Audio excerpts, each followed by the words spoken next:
वालेकुम स्टूडेंट्स। आज हम लैप्लास ट्रांसफॉर्म्स की हेल्प से ऑर्डिनरी डिफरेंशियल क्वेश्चंस को सॉल्व करेंगे और इन प्रॉब्लम्स को करने से पहले आपको कुछ रिजल्ट्स आने चाहिए। हमारा एक पहला इंपॉर्टेंट रिजल्ट है limit s approaches to infinity capital F of s equal to zero. Basically ये जो कैपिटल एफ ऑफ एस है ये Laplace transform of f of t है। प्रूफ की तरफ चलते हैं। If capital F of S be any function in S such that its limit as S approaches to infinity does not exist or is not zero, then it cannot be the Laplace transform of any function f of t. याद रखिएगा आप एक बात, अगर आप किसी function में, function आपके पास S में है, अगर आप उसमें S लिमिट लेते हैं एस अप्रोचेस टू इन्फिनिटी, अगर आपका रिजल्ट जीरो नहीं आता या आपका रिजल्ट एग्जिस्ट ही नहीं होता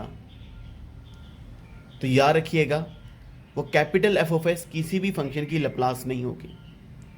आप जब भी किसी फंक्शन की लैप्लास ट्रांसफॉर्म में limit s approaches to infinity लें, आपका रिजल्ट हमेशा जीरो होना चाहिए।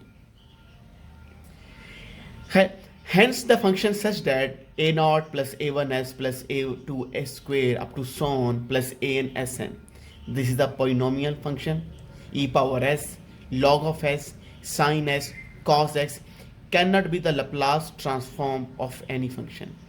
अब ये फंक्शन Laplace ट्रांसफॉर्म क्यों नहीं है किसी भी फंक्शन की? क्योंकि आप जब भी इसमें s इन्फिनिटी अप्रोच करेंगे आपका जो रिजल्ट होगा ये सारा जीरो आ जाएगा। और उसके बाद a rational function is a Laplace transform of some function if the degree of the numerator is less than the degree of the denominator. अगर न्यूमिनेटर की डिग्री लेस होगी as compared to the degree of the denominator, तब वो rational function किसी function की Laplace transform हो सकता है, अदरवाइज नहीं होगा। अगर मैं इसी फंक्शन को ऐसे लिख लूं एस के प्लस 3 ओवर क्या होगा एस प्लस 1, तब क्या इशू है? तब ये इशू है कि जब मैं इसको, ये this is a improper rational function, और जब मैं इसको डिवाइड करूंगा और आप नोट करेंगे कि आपके क्वेश्चन में ऐसा आएगा, और एस कभी भी किसी फंक्शन की लैप्लास ट्रांसफॉर्म नहीं होती, क्योंकि आफ्टर सिंप्लीफिकेशन, या आप ये कह लें कि जब आप यहां पे limit s approaches to infinity लेंगे तो आपका रिजल्ट जो होगा वो अनडिफाइन होगा। और जब आप यहां पर लिमिट एस अप्रोच इन्फिनिटी लेंगे, आप इसको डिवाइड करें एस स्क्वायर से, न्यूमिनेटर डिनोमिनेटर को, क्योंकि आपने जो डिवाइड करना होता है वो डिनोमिनेटर में एस की हाईएस्ट पावर से डिवाइड करना होता है। अब यहां पे आप डिनोमिनेटर की में एस की हाईएस्ट पावर कितनी है, 2 है, और जब एस स्क्वायर से आप डिवाइड करेंगे और आफ्टर टेकिंग लिमिट्स आपका जो रिजल्ट होगा वो आपका जीरो होगा। और यहां पर डिनोमिनेटर में जो s की हाईएस्ट पावर है वो 1 है, और जब आप s से डिवाइड करेंगे तो स्टूडेंट्स आप जो मर्जी कर लें, आपकी जो लिमिट होगी वो हमेशा अनडिफाइन होगी। इसका मतलब क्या हुआ? इसका मतलब ये हुआ कि f ऑफ s तब ही किसी फंक्शन की लैप्लास ट्रांसफॉर्म होगी जब लिमिट लेने s अप्रोचेस टू इन्फिनिटी लेने के बाद आपका रिजल्ट जीरो आ जाता है, एग्जैक्टली जीरो। अगर जीरो के अलावा आ जाता है या आपकी लिमिट एक्सिस्ट ही नहीं करती तो याद रखिएगा वो कैपिटल एफ ऑफ एस किसी भी फंक्शन की लैप्लास ट्रांसफॉर्म नहीं होगी। अब हम यूनिट स्टेप फंक्शन की एप्लीकेशंस करते हैं। जब भी आपको Laplace transform of a functions की डेफिनेशन करवाई गई तो आप याद करें, इसमें आपको ये कहा जाता था let f of t be a function of exponential order and piecewise function in 0 to infinity close open interval। अब ये जो फंक्शन मैंने आपके सामने लिखा है f of t is equal to t when t is from 0 to 1 and f of t is t square from t from 1 to infinity, that function is a piecewise, क्योंकि 0 से 1 में ये t है और 1 से ऑनवर्ड ये आपके पास function जो है ये t स्क्वायर है। अगर आपको ये कहा जाए इसकी लैप्लास ट्रांसफॉर्म कैलकुलेट करें तो आप क्या करेंगे? आपके पास एफ ऑफ एस क्या होगा? एफ ऑफ एस आपके पास होगा 0 to infinity और यहाँ पे आपके पास क्या होगा, एफ ऑफ टी होगा, और e raise to minus s t से मल्टीप्लाई करेंगे और यहाँ पर होगा डिफरेंशियल डी टी। अब चूंकि एफ ऑफ टी एक ही फंक्शन नहीं है, ये पीस वाइज है, तो आप इंटरवल को जो है आप 0 टू इन्फिनिटी आप स्प्लिट करोगे इंटेग्रल को दो पार्ट में। आपका एक पार्ट जो होगा वो 0 टू 1 होगा e raise to minus s t के साथ एफ ऑफ टी वो आएगा जो 0 से 1 में है, दिस इज अ टी। और उसके बाद जो दूसरा पार्ट होगा वो 1 से इन्फिनिटी होगा। यहाँ पे एफ ऑफ टी आपके पास टी स्क्वेयर है और e raise to minus s t होगा, साथ में क्या है, इंटीग्रेशन होगी विद रिस्पेक्ट टू टी। देखिए आप ये कर सकते हैं, इंटीग्रेशन बाय पार्ट्स होगी, अब इसको दो दफ़ा आपको इंटीग्रेशन बाय पार्ट्स करना होगा। लेकिन प्रॉब्लम इसमें यह है, अगर ये फंक्शन कॉम्प्लिकेटेड हो जाए मज़ीद, टी स्क्वेयर की जगह पर कोई साइन टी आ जाए या टी की जगह पे कॉस टी हो जाए, तो आप देखिए कॉस टी और e raise to minus s t के प्रोडक्ट को अगर आपने इंटीग्रेट करना होगा तो इट विल टेक टाइम, और उतना ही टाइम आपको cos into e raise to minus s t की इंटीग्रेशन करने में लगेगा। तो अब क्यों ना यूनिट स्टेप फंक्शंस की हेल्प ली जाए, क्यों ना एक फंक्शंस को कन्वर्ट कर दिया जाए एक डिफरेंट फॉर्मेट के अंदर। वो फॉर्मेट के अंदर कैसे कन्वर्ट किया जाएगा, देखिएगा मैं इसको इस तरीके से इंटीग्रेट नहीं करूंगा। आप ये देखें कि फंक्शन आपके पास क्या है, 0 से 1 में आपके पास t है। मैं फंक्शन को डिफाइन कर रहा हूं एक नए वे से, और फंक्शन यही रहेगा, I am not changing the function, मगर मैं इसको यूनिट स्टेप फंक्शन में लिखना चाह रहा हूं। देखिएगा एफ ऑफ टी यहां पे मैं लिख रहा हूं t, उसके बाद वही फंक्शन मैं दोबारा नेगेटिव साइन के साथ लिख रहा हूं, लेकिन यहां पे लिखूंगा h ऑफ t -1, और उसके बाद आखिरी फंक्शन लिख रहा हूं दूसरा फंक्शन टी स्क्वायर, उसके साथ भी क्या लिख रहा हूं h ऑफ t -1। आप देखिए ऊपर पीस वाइज फंक्शन को मैंने इस तरीके से एक्सप्लेन किया है। अब देखना ये कि आएगा मैंने ये फंक्शन ठीक लिखा है या नहीं ठीक लिखा। देखिए ये फंक्शन उस वक्त ठीक होगा जब t 1 या 1 से लेस हो तो आपकी वैल्यू t आनी चाहिए, और t जब 1 से ग्रेटर हो तो आपकी वैल्यू f ऑफ t की वैल्यू t स्क्वायर आनी चाहिए। सबसे पहले h ऑफ t -1 देखें। h ऑफ t -1 कैसा फंक्शन है, h ऑफ t -1 वैल्यू 0 देगा अगर आपके पास t 1 या 1 से लेस है। It means t is h of t -1 की जो वैल्यू आपके पास 0 होगी अगर t 1 या 1 से लेस है, और अगर t 1 से ग्रेटर है तो आपके पास h ऑफ t -1 जो है आपकी वैल्यू 1 देगा। ये तो आप पढ़ चुके हैं। आप स्टूडेंट ये देखें कि जब t 1 या 1 से लेस है तो h ऑफ t -1 ये भी 0 हो जाएगा, h ऑफ t -1 ये भी 0 होगा, तो आपके पास सिर्फ क्या रह जाएगा t, बिल्कुल ऐसा ही है। जब t 1 या 1 से लेस यानी कि 0 से ग्रेटर 1 या 1 से लेस है तो आपका रिजल्ट क्या आ रहा है, t आ रहा है। और जब t 1 से ग्रेटर है और जब t 1 से ग्रेटर होगा तो h ऑफ t -1 1 आएगा, तो ये रह जाएगा t और माइनस t कैंसिल हो जाएंगे, और h ऑफ t -1 1 होगा और आपका रिजल्ट क्या आ जाएगा, t स्क्वायर आ जाएगा। अब आपको समझ आई कि आपने पहला फंक्शन लिखा है, एक दफा आपने पहला फंक्शन आपने यूनिट स्टेप फंक्शन के बगैर लिखा है, और उसके बाद फिर दोबारा आपने पहला फंक्शन लिखा है लेकिन साथ नेगेटिव साइन लिखा है, और साथ में क्या लिखा है, ये यूनिट स्टेप फंक्शन डाला है, ताकि जब आप t 1 से ग्रेटर हो तो आपकी ये फर्स्ट 2 टर्म जो हो वो आपस में कैंसिल हो जाएं और सिर्फ आपकी थर्ड टर्म लास्ट टर्म बच जाए। अब ये वही फंक्शन है जो आपने यहां पे लिखा हुआ है, अब लिखा हुआ है। अब इसका फायदा क्या है, आपको क्या इसके एडवांटेजेस क्या हैं। सबसे पहली बात तो यह है कि आप लोग ये पढ़ चुके हैं कि अगर आपको ये कहा जाए कि Laplace transform of f of t minus a h of t minus a क्या होती है,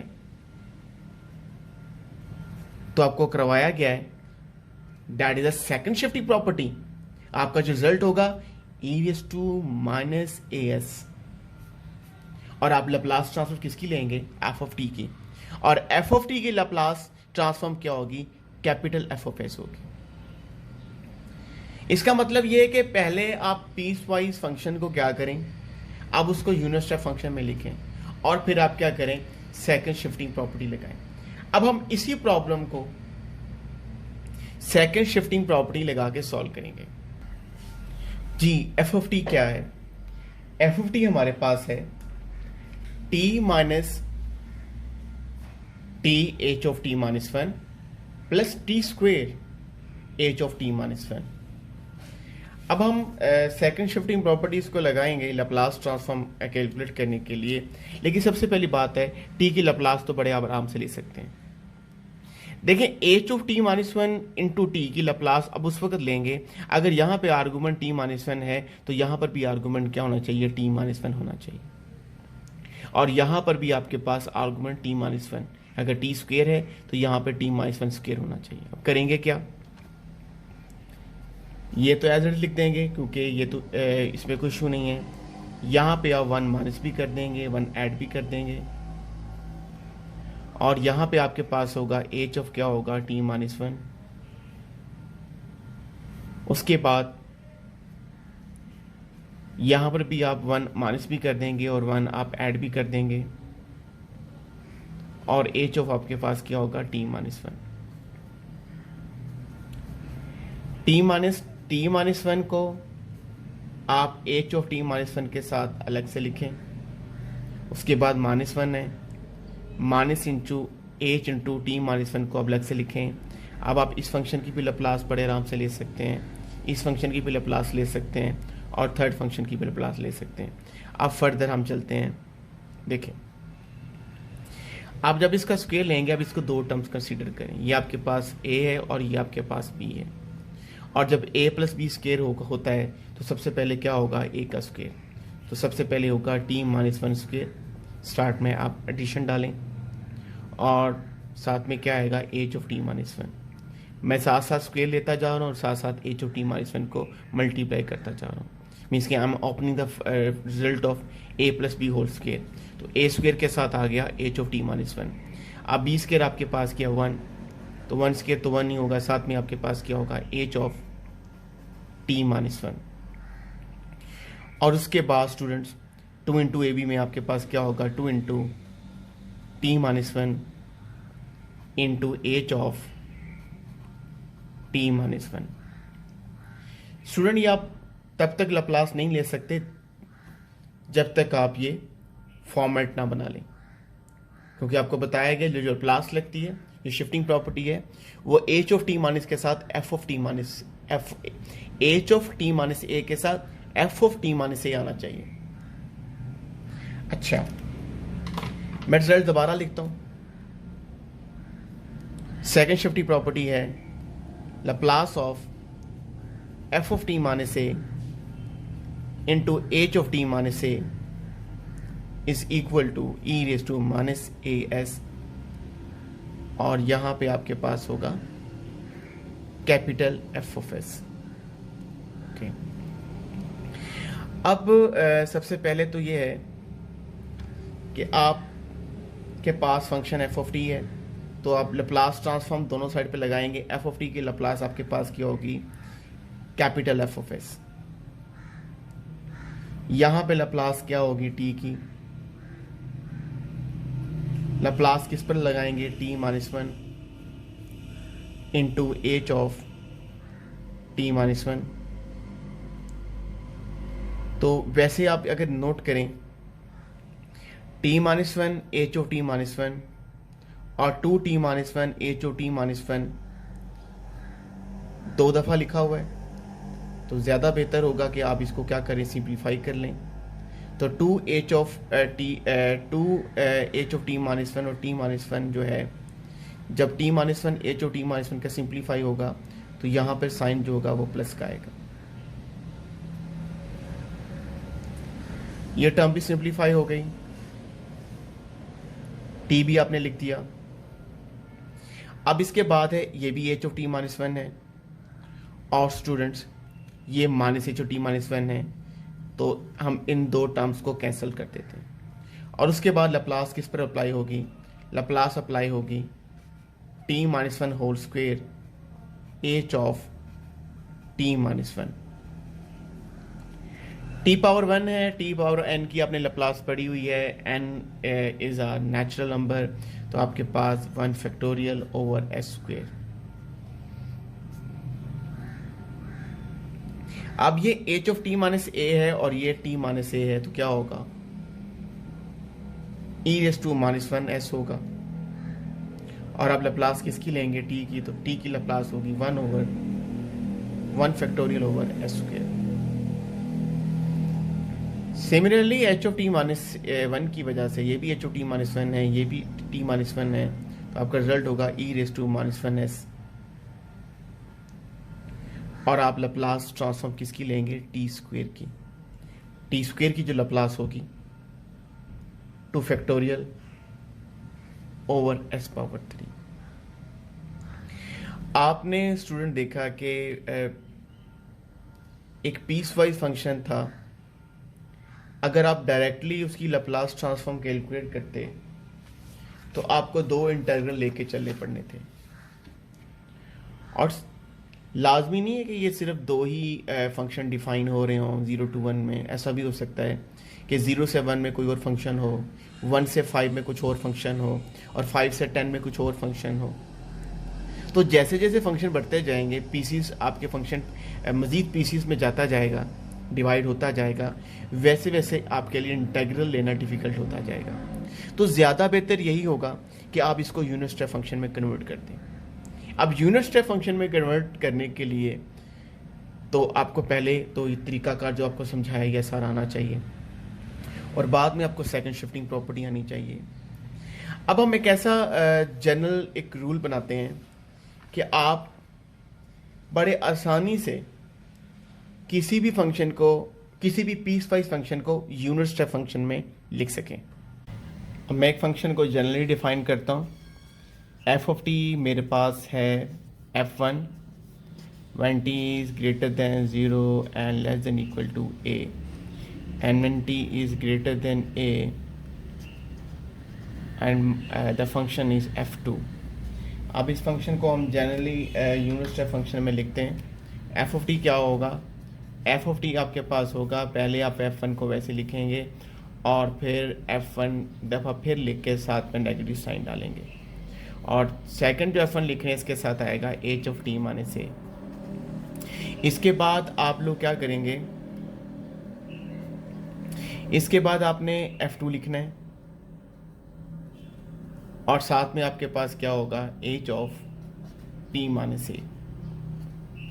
आपने एक चीज़ इस पे नोट करनी है कि f1 2 टाइम्स आ रहा है, लास्ट फंक्शन हमेशा एक ही दफ़ा आएगा, और पहले फंक्शन के साथ कोई यूनिट स्टेप फंक्शन नहीं होगा, और जो यूनिट स्टेप फंक्शन दूसरे के साथ आएगा वही यूनिट स्टेप फंक्शन जो होगा वो तीसरे के साथ आएगा। और अगर आप इसको देखें कि आया कि ये ठीक लिखा है या गलत लिखा है, जब टी ए या इससे लेस है तो एच ऑफ टी माने से क्या है, 0 है, ये भी 0 होगा, ये भी 0 होगा, क्या बचेगा, f1।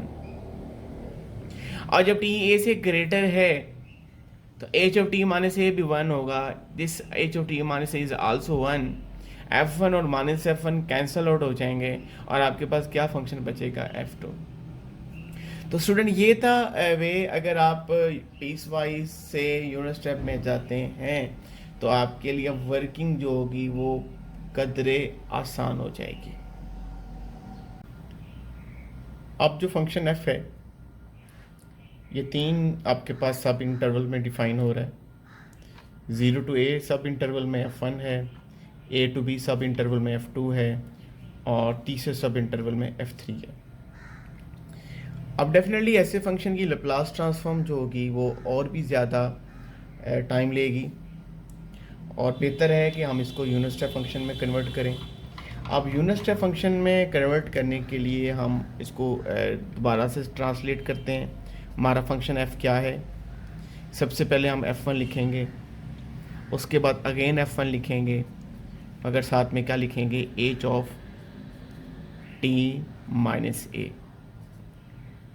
फिर इसके बाद हम f2 लिखेंगे, साथ में क्या आएगा, h of t minus a। फिर हम f2 नेगेटिव के साथ लिखेंगे, साथ में क्या आएगा, h of t minus b। और फिर हम f3 लिखेंगे, साथ में क्या आएगा, h of t minus b। आप एक चीज़ नोट कर रहे हैं, f1 2 टाइम्स है, फिर f2 2 टाइम्स है, h of t minus A 2 times है, h of t minus b आपके पास 2 टाइम्स है। अब ये देखना ये है कि आया कि आपने जो इस फंक्शन को ट्रांसलेट किया है, यूनिट स्टेप फंक्शन में लिखा है, आया कि ये ठीक है या नहीं ठीक। तो अब हम पहले तो यूनिट स्टेप फंक्शन को हम लोग देख लेते हैं कि h of t minus a क्या होता है। अब h ऑफ t माइनस ए 1 होगा या आपके पास क्या होगा, 0 होगा। ये 0 होगा या 1 होगा। जब t आपका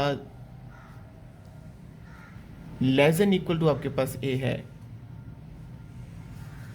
तो आपका h ऑफ t माइनस ए 0 है, और जब t a से ग्रेटर है तो आपका रिजल्ट 1 आ रहा है। इसी तरह से h of t minus b क्या है, अगर t b से आपके पास b या b से लेस है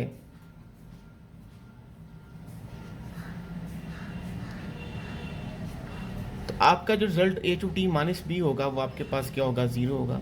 और अगर t b से ग्रेटर है आपका रिजल्ट क्या होगा, 1 होगा।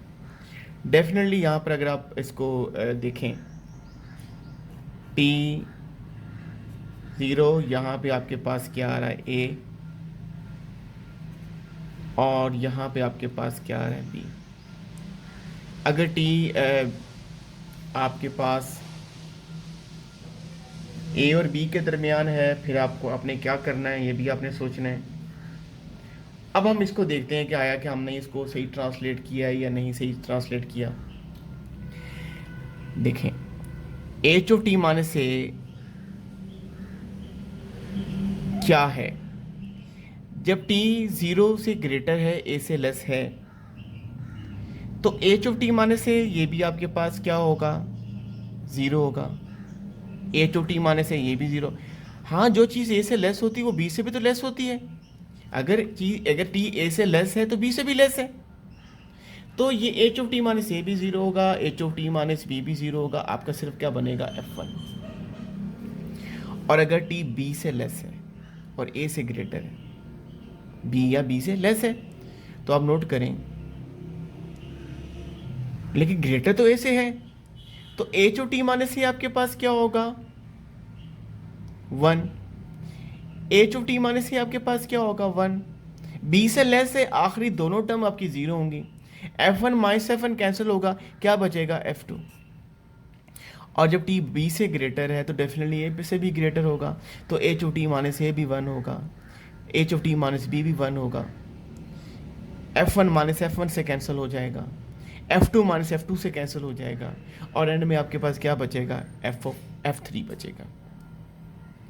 अगर आप यानी कि अगर आप इसको यूनिट स्टेप फंक्शन में ट्रांसलेट कर लें तो आपके लिए ऐसे फंक्शन की लैप्लास ट्रांसफॉर्म लेना आसान होगी, क्योंकि आपके पास सेकंड शिफ्टिंग प्रॉपर्टी है। बहुत शुक्रिया स्टूडेंट आपका, थैंक यू वेरी मच।